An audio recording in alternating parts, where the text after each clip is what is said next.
සුබ දවසක් කියලා ප්‍රාර්ථනා කරනවා හැම දිනාටම. ටික දවසක් මට මෙම වොයිස් එකක් ගේන්න බැරුව ගියා. අද මම කතා කරන්න හිතුවේ ගොඩක් අය ඉන්නවනේ මේ ආදරය කරලා හැංගිලා ඉන්න කට්ටිය. අපි සමහරක් වෙලාවට කියන්නේ මේ no contact situation එකක් කියන දේ. අපි බලමු ඇයි මේගොල්ලෝ මේ no contact වෙලා ඉන්නේ කියන දේ.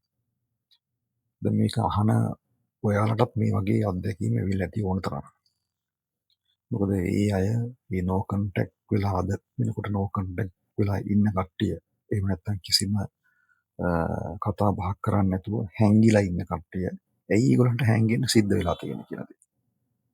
අපි ටිකක් බැලුවොත් මේ අය ගොඩක් වෙලාවට අපේ ජීවිතවලට අමුතු විදිහට එකතු වෙච්ච කට්ටිය.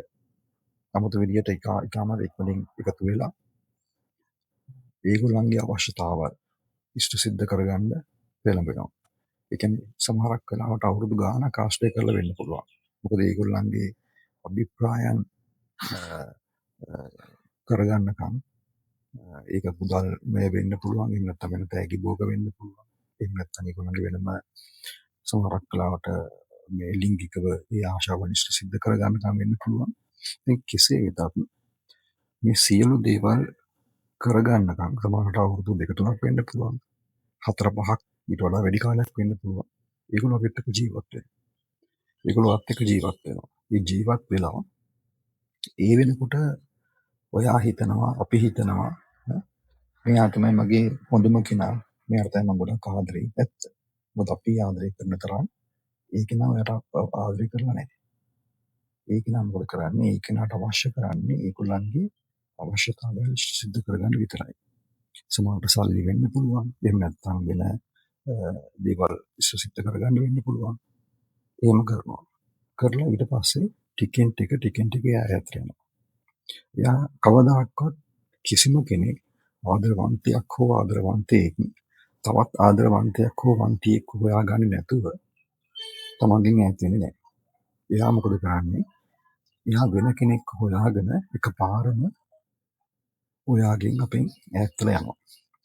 සමහරක් වෙලාවට ඔයා අපි ආදරයෙන් එයාට අරන් දෙන තෑග්ගම අපි හිතන්නකෝ අපි ටෙලිෆෝන් එකක් අරන් දුන්නා කියන්නේ මොබයිල් ෆෝන් එකක් අරන් දුන්නා. ඒ මොබයිල් ෆෝන් එකම පාවිච්චි කරලා ඒ මොබයිල් ෆෝන් එකම යූස් කරලා තමයි ඔයාව නෝ කන්ටැක්ට් කරන්නේ. දැන් බලන්න කොච්චර ಗುಣ මොකද මිනිස්සු කියනද. ඒතර ඒගොල්ලෝ හැංගෙනවා. අපි දන්නවා හොරෙක් වුණත් ඒගොල්ලන්ට කවදාකවත් හොරකම් කරලා එළියට එන්න බෑ, සමාජයට එන්න බෑ. මොකද ඒගොල්ලන්ට දඬුවමක් තියෙනවා. ඉතින් මේගොල්ලෝ ඇත්තටම හුරු තමයි. ආදරේ හොරාගෙන කාමරාගාවා ඊට පස්සේ ඒ ආදරේ මුල පෙන්නලා බොරුවට අනිත් දේවල් අපි හොරා කාලා තියෙනවා. ඒගොල්ලෝ දන්නවා ඒගොල්ලන්ගේ ගොඩක් දේවල් අපි ළඟ තියෙනවා කියලා. ඒගොල්ලන්ගේ සීක්‍රට්ස් අපි ළඟ තියෙනවා. ඒ ඔය හැංගිලා ඉන්න කට්ටිය මම කියන්නේ. මෙතන ගෑන් ළමයි වෙන්න පුළුවන්, පිරිමි ළමයි වෙන්න පුළුවන්. ඕගොල්ලෝ මේ කරලා තියෙන්නේ බොරුවක් වංචාවක්. ඒකනේ ඔයගොල්ලෝ නෝ කන්ටැක්ට් ලා ඉන්නේ. ඒ කියන්නේ හැංගිලා ඉන්නවා කියලා කියන්නේ නෝ කන්ටැක්ට් කියලා කියන්නේ හැංගිලා ඉන්නවා කියලා තියෙනවා. කතා බහක් කරලා විසඳගන්න නැතුව හැංගිලා ඉන්නවා. ෆෝන් ඔෆ් කරලා එහෙම නැත්නම් ෆෝන් නම්බර මාරු කරලා බ්ලොක් කරලා මේක නෝ කන්ටැක්ට්. කිසිම විදිහකින් හොයාගන්න බෑ. ඒගොල්ලන්ට සදාටම මරණ තුරාවට ඉන්න වෙන්නේ නෝ කන්ටැක්ට් බතමයි. මොකද ඒගොල්ලන්ට කිසිම විදිහකින් සමාජයට එන්න බෑ. සෝෂල් මීඩියා හරහා හෝ වෙන යම් ක්‍රමයකින් හරි ඒගොල්ලන්ට ආවොත් ඒගොල්ලෝ හිතවට වඩා ඒගොල්ලන්ගේ ජීවිතේ ලොකු කැලලක් ඇති වෙනවා. මොකද සමාජයට එහෙම නැත්නම් එයාත් එක්ක අද ඉන්න පාර්ට්නර් දැනගත්තොත් මෙයා මේ වගේ වංචාකාරී, මේ වගේ දේවල් කරපු කෙනෙක්, මේ වගේ හැසිරිච්ච කෙනෙක් කියලා දැනගත්තු දවසට ඒ ඔය අද නෝ කන්ටැක්ට් ඉන්න කෙනාට ආයියාගේ ජීවිතය ගැන කියලා වැඩක් නෑනේ අපි නේ.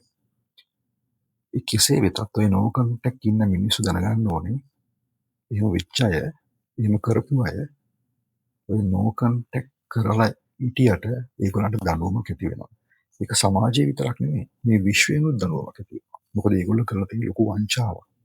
ආදරේට වංචාවක් කරලා තියෙනවා. වැරද්දක් කරලා තියෙනවා. කාම හරි රවට්ටලා තියෙනවා. ආයින් හරි හොරාවට තමන්ගේ ඕන උපාකම් ඉෂ්ට සිද්ධ කරගන්න කෙනෙක්ව රවට්ටලා එයාගෙන් දේවල් ලබාගෙන අයින් වෙච්ච කෙනෙක්. එයාට මේ විශ්වයෙන් මේ ලෝක දහමෙන් මේ සුබ දහමෙන් යට අනිවාර්යයෙන්ම ලැබෙනවාමයි.